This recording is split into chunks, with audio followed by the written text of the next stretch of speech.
बाबाजी बालवाड्यापासून व्यसनमुक्तीकडे काम करतात. हे देखील त्यांनी त्या ठिकाणी मोठं काम व्यसनमुक्तीचं केलेलं आहे.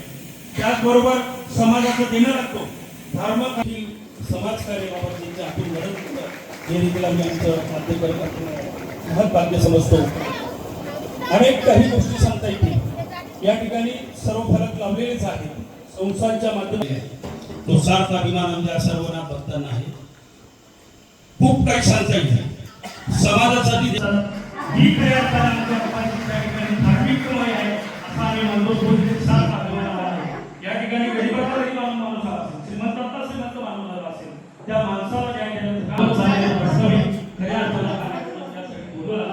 तर सर्वांना आपल्या सर्व युवकांचे या ठिकाणी मार्गदर्शन आपल्याला या ठिकाणी घोषणा द्यायची आहे. आवाज असायला पाहिजे. पुन्हा एकदा सर्वांनी जोरात आवाज नवनाथ महाराज की है. धन्यवाद. नमो देश.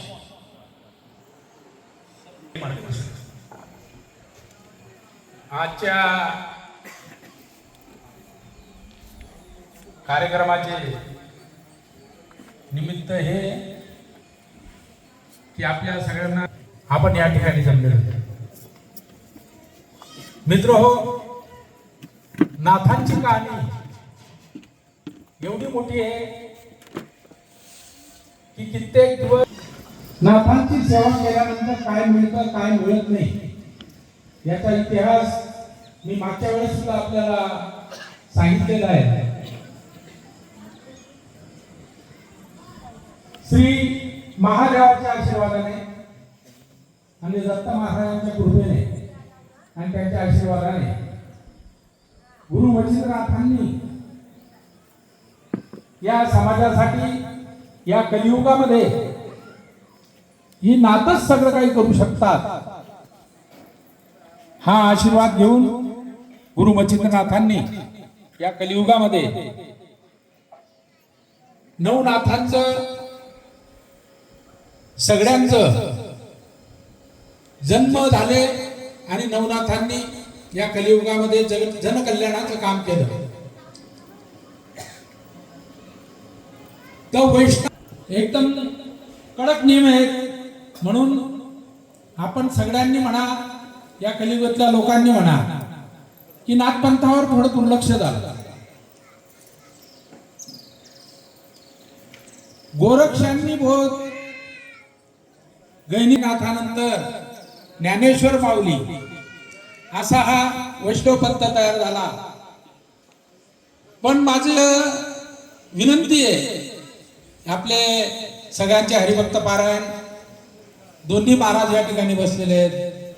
माझी एक विनंती आहे की नाथांचा उल्लेख हरिभक्त पारायण लोकांनी करायला पाहिजे आणि नाथांवर कीर्तन व्हायला पाहिजे ही आमची इच्छा आहे. कारण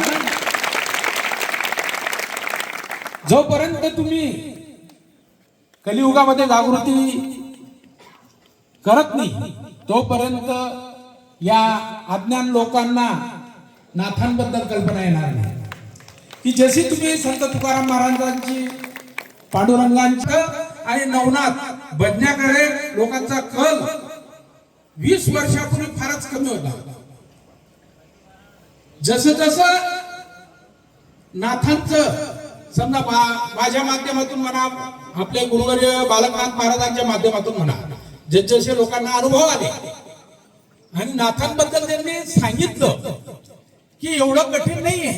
आपण साधे नियम पाळले तरी नाथ भक्तीमध्ये एवढी ताकद आहे की आपले सर्वसामान्य विषय नाथांना समजून नाथ आपल्याला आशीर्वाद देतात आणि मार्ग निघत चालतो. हे जेव्हा आपण लोकांना पटवून देतो तर ती संख्या आज नाथ पंथामध्ये वाढत आहे की त्या माध्यमातून बालकनाथजी महाराजांनी की या ठिकाणी जे कार्य सुरू केले हे कार्याचं प्रतीकच ते की ज्या ज्या ठिकाणी बाबाजींनी हात घातला त्या त्या ठिकाणी बाबाजींना यश आलं आणि यश येण्यामागे हे सगळ्यांचं नाथांचा आशीर्वादमुळेच ते यश आहे. पण या गावकऱ्यांचं आणि या भक्तांच्या सहकार्यामुळे ते यश आहे.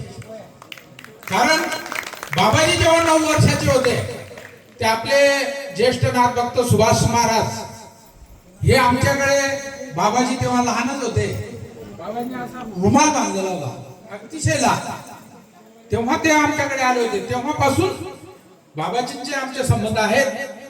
परंतु बाबाजींनी 24 सेवा आणि समाजसेवा, राजकारणाची सेवा आणि व्यापाराची सेवा हे गुरु मच्छिंद्रनाथांनी आम्हाला दिलेलं असल्यामुळे मी 24 तास जे बाबाजी त्याग करतात तेवढा त्याग मी केलेला नाही. कारण जबाबदाऱ्या प्रत्येकाच्या वाटलेल्या असतात आणि हे गुरुवर्य मच्छिंद्रनाथांनी दिलेला प्रसाद आपल्या